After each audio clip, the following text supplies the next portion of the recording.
Okay, magandang araw po sa inyo lahat mga boss. Purok Lilingay, Malakampa Kamiling Tarlac Project Part 6. So makikita nyo dyan sa screen yung perspective niya, yung 3D model niya. Okay, so ganyan po yung mangyayari dyan pag natapos. So dito, nagbububong na po sila. So naglagay na rin po sila ng mga gutter. Tapos flashing na lang, hindi pa nailagay.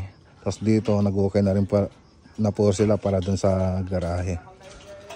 Okay, so pwede na po nating umpisan yung ceiling nito. Pero hintayin na lang po natin si Architect Oliver na i-submit yung floor plan niya para doon ko ibabase yung 3D model natin.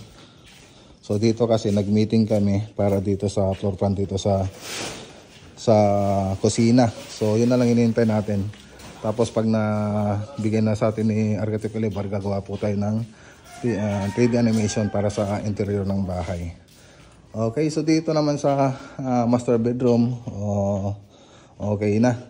So partition na lang, wala po dyan. So magiging tatlong kwarto po kasi ito. Master bedroom, room 1, room 2. So yun po yung mangyayari dyan pag natapos.